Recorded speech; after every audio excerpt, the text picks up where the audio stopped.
Estaba investigando sobre los nazis en España ya durante meses, porque el tema me interesaba mucho, siendo un austríaco que vive en España. Pues cuando alguien me habló de Paul Maria Hafner, me habló de él, de que me iba a interesar mucho el personaje y también me decía dónde podía encontrarlo. Entonces, poco después, pues me fui a ese sitio y ahí me lo presentaron.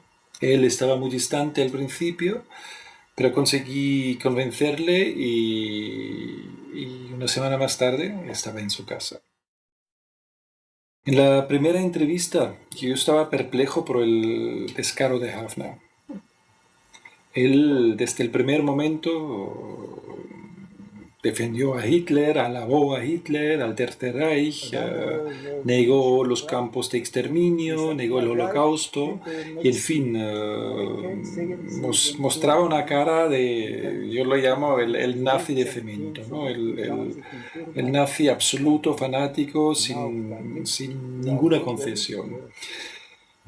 Mi primera reacción era emocional. Yo pensaba o sentía las ganas de levantarme e irme, pensando, pues esto, por qué tengo que escucharlo?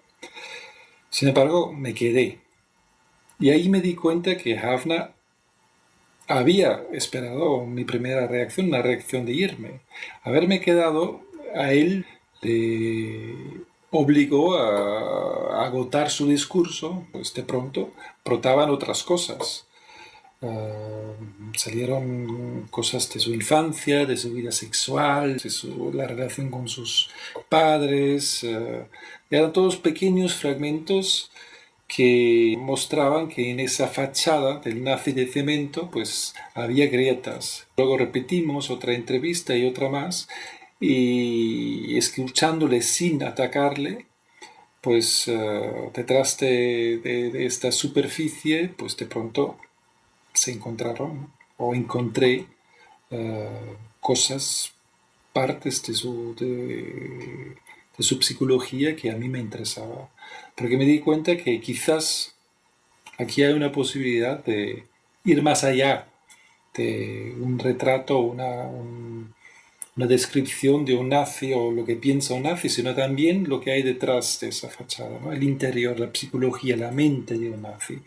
Y eso es algo creo que se ha hecho muy poco y investigar en la mente de los verdugos, pues siempre que es absolutamente necesario, sobre todo después de haber estudiado o conocido la historia a través de las víctimas, ¿no?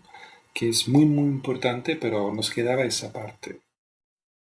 La decisión de hacer la película, de convertir a Paul Maria Hafner en protagonista, pues no fue fácil, porque eh, para mí la forma de hacer las cosas, la forma como yo entiendo hacer un documental es observar y dejar que el sujeto de la historia pues, se pueda expresar libremente, se puede mostrar tal y cual, sin condicionar la visión del espectador a través de un enfoque demasiado censurado o filtrado por el realizador. Entonces, aunque aquí tengamos un nazi, una persona con convicciones con las que no comparto prácticamente nada, pues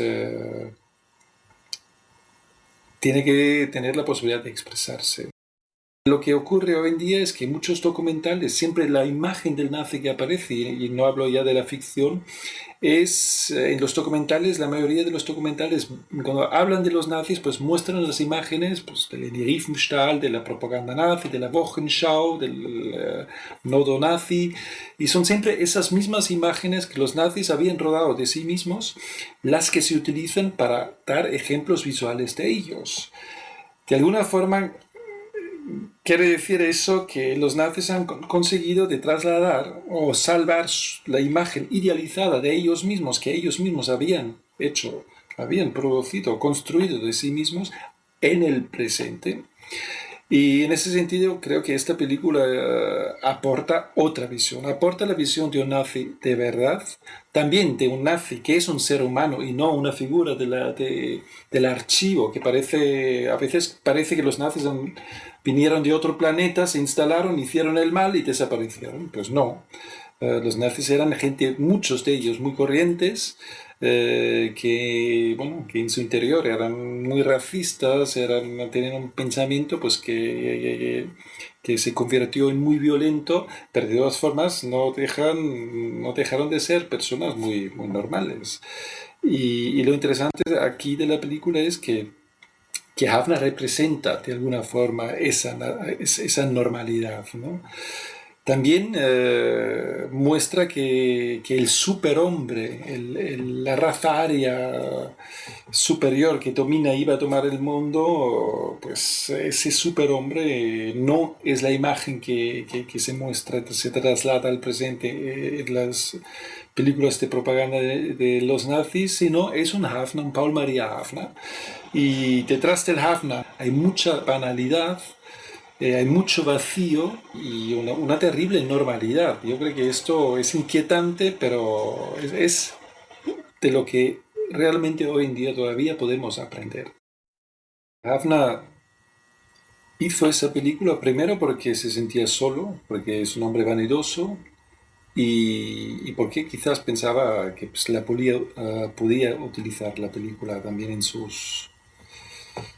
para sus fines, ¿no? En la medida en que avanzaba la película estaba muy claro en qué dirección iba, ¿no? Sobre todo después de Marbella, después de que sus amigos de alguna forma le abandonaron y también después de ponerse él enfermo, de reaccionar de forma psicosomática a lo que estaba ocurriendo, sobre todo a la película sobre el Holocausto, donde 5 días más tarde de pronto me llama me dice que no puede, que apenas le podía hablar, ¿no? Que no sabía qué le pasaba, que de pronto había aparecido un dolor y que le impedía hablar y tal. Y eso, y cada paso en la película más evidenciaba con claridad que ya no era una película utilizable con fines propagandísticos para él o que una película que le dejaba una imagen idealizable, ¿no? del discurso nazi, ni muchísimo menos. Entonces, pues yo en muchos momentos pensaba que iba a decir que ya pasaba, sobre todo también porque sus amigos empezaban a llamarle, intentando convencerle de dejar la película, y él, sin embargo, siguió hasta el final. Terminó la película, en principio, una película que iba en contra de él, ¿no? ¿Por qué lo hacía? Yo creo que lo hacía sobre todo porque dentro de él, en los fondos, bajo la superficie, en el subconsciente de él, pues hay una lucha de lo que es la conciencia de la verdad y la voluntad de mentir, ¿no? Porque la verdad la ha reprimido toda la vida. Él es un producto de la mente SS, ¿no? De las escuelas SS, donde se aprende a dominar el cuerpo como una máquina, ¿no? Y mente y cuerpo son iguales y se entrena la voluntad.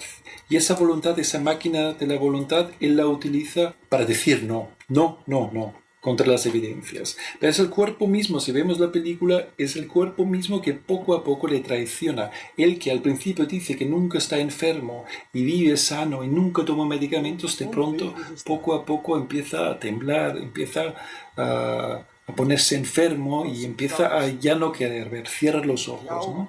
Y es eso lo que de alguna forma nos dice lo que le pasa realmente, que es una tragedia, una persona, una tragedia humana, en el sentido de que vive en un callejón sin salida emocional y moral, no sabe cómo salir y nos lo comunica su cuerpo. Y, y eso es lo que realmente creo que podemos sacar de ahí también, ¿no? Que el fanatismo lleva a un punto en el que no hay vuelta atrás. Hans Landau creo que en esta película nos da una lección de humanidad enorme, ¿no? Porque todo el mundo podía esperar en que, pues nada, encontrarse con un verdugo, con alguien que representa todo el sufrimiento que él padeció durante él y tantas personas padecieron durante tanto tiempo, pues él podría haber reaccionado con odio, con venganza, incluso con agresiones, con cualquier forma de, de- de- de alguien que ha sido víctima, que se encuentra con un verdugo. Sin embargo, no lo hace. Lo que hace es mostrar que la verdad no necesita ni venganza, ni odio, ni violencia, sino solo la conciencia de saber que conoce la verdad, ¿no? Y así lo transmite, ¿no? Mantiene la serenidad, la tranquilidad y solo cuenta hechos. Incluso cuando Hafna le provoca, cuando Hafna intenta nada, decirle, ¿usted por qué se queja si ha sobrevivido? Landau no entra al trapo, mantiene la tranquilidad y creo que eso, sin embargo, a Hafna sí que le tocó, que le afectó muchísimo.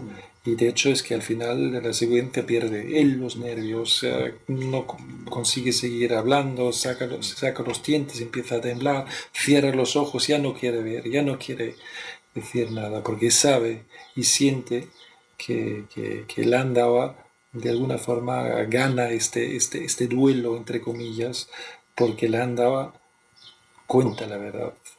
Y creo que, bueno, es de las cosas más admirables que he visto y vivido en mi vida y le estoy muy agradecido a Hans por haber hecho esto y habernos dado esa lección. Fueron 2 años con la investigación, montaje, rodaje. El rodaje duró 13 meses, un tiempo muy largo, muy intenso. Y nada, para mí lo más importante fue durante el rodaje mantener la distancia correcta, ¿no? No llegar a estar demasiado cercano y tampoco demasiado lejos, ¿no? Eso implicaba en que, pues nada, cuando estás tanto tiempo con una persona, aunque no compartas nada con ella, pues se establece una cierta cercanía humana, ¿no? Para mí era muy importante después, cada día de rodaje, pues por la noche, leer, estudiar, reflejar, entrar otra vez en el mundo de la víctima del holocausto, los historiadores, las películas, todo. Fundamental para saber siempre con quién estaba, ¿no? Nunca perder esa noción de las cosas, ¿no? Porque Hafner intentaba atraerme hacia él mismo, ¿no? Y eso era fundamental. La música para mí siempre tiene una importancia contrapuntística. Yo quiero crear contrastes con la música, ¿no? Contrastes y no subrayar lo que ya se ve en la pantalla, ¿no? Por ejemplo, lo bello, lo malicioso, lo frágil y lo bombástico, o el intento de ocultar de Havna con la fuerza, la explosión de las cosas en su interior que quieren salir, ¿no? Y para mí ese concepto de contrapunto es importante para trasladar o transmitir al espectador la complejidad del interior de una persona, ¿no? Es evidente, ¿no? El paraíso de los nazis, que fue la España de Franco, ¿no? Incluso la España en la democracia, donde tampoco nadie les ha pedido cuentas nunca, ¿no? Eso es una evidencia. Pero para mí también el paraíso de Afra también es eh, ese mundo artificial que él se construye, a donde él se refugia de la verdad, ¿no? La verdad que de alguna forma él la conoce o está allí en su interior y él huye de ella construyéndose ese paraíso, que es por una parte físico, geográfico, que es España, pero por otra parte también, sobre todo, su mente, el mundo interior de él. Los sueños de Hafna son una incursión en un lenguaje poético que responde a mi interés de evocar en el espectador sensaciones puras, íntimas y a la vez no condicionadas, ¿no? Tal igual como es la poesía, ¿no?